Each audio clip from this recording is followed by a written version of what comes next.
दिनै दुलाराय बाथौ गौथुमनि जा खेवसारि मेलमोन फैगौ 14थि 3 बोसोरारिनि जा दुलाराय बाथौ गौथुमनि माने कनफारेन्स जानो फैबाय थादों बा थांगासिनो दं।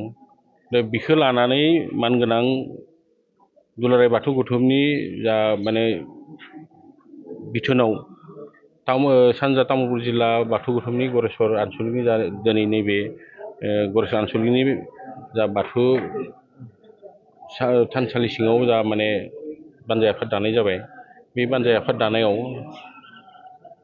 आंखो नेहाथारि लानानै जोंनि जा गरेस्वरनि MLA मानगोनां फेक्टु कुमार दास बिथांखौ आफादगिरि आरो लोगोसे बिनोद नार्जारिखौ मावफुं आफादगिरि लानानै बानजाय आफाद बा रायदाव आफाद मेन कमिटिखौ लानानै 15 माने दालाइसा माने मावफुं आफाद दानाय जादों।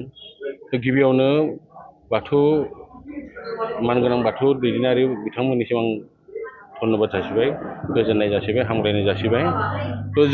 जोंखौ दिनै माने बानजाय आफाद दाना होबाय।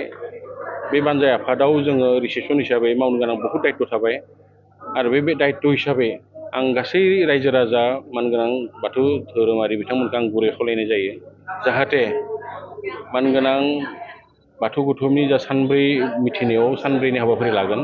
फैगौ माने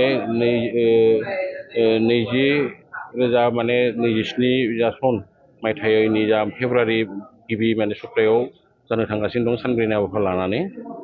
बे दुलाराय बाथौ गौथुमनि जा रायज्लायनाय माने अधिबेशन, बे अधिबेशनाव बाथौ धोरोमारि हिसाबै सारा माने पृथिबियाव बर' रायजो राजाफोरखौल' नङा बिभिन्न माने जाथि जनगोष्ठीफोरनि गेजेरावबो धोरोमनि जा प्रसार, बे प्रसारखौ खालामनो थांनायाव जा माने सानब्रै हाबाफारि लानाय बेयाव रायज्लायजोबनाय जागोन।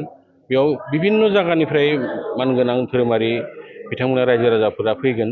बे फैनायखौ जों जाहाथे गरेस्वर ओनसोल हिसाबै माने मोजाङै मोजां जोङो माने रिसेपसन खालामनो हायो, रायदावनो हायो रायजो राजाफोरखौ, आलासि बिथांमोनखौ।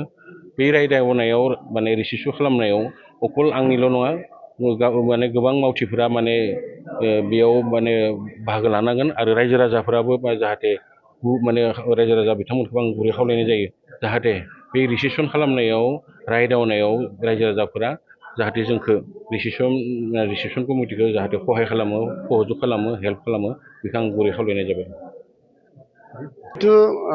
दुलाराय बाथौ गौथुमनि बोसोरसालिया जथुम्माया जोंनि गरेस्वरनि बिखायाव नङा होमबा गरेस्वराव फैबाय।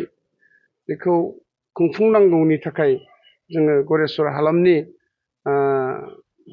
गासै बर' रायजो राजाफोरखौ लानानै आरो लोगोसेनो जोंनि माखासे आफादफोर माने हारि माहारियारि आफादफोरखौ लानानै जोङो बे बोसोरसालिया जथुम्माखौ खुंफुंनायाव जोंनो मदद नांगोन, हेफाजाब नांगोन, नङा होनब्ला? जों ओंखायनो बिथांमोननिसिम खावलायो आरो जों मिजिंथियो जाहाथे बे दुलाराय बाथौ गौथुमनि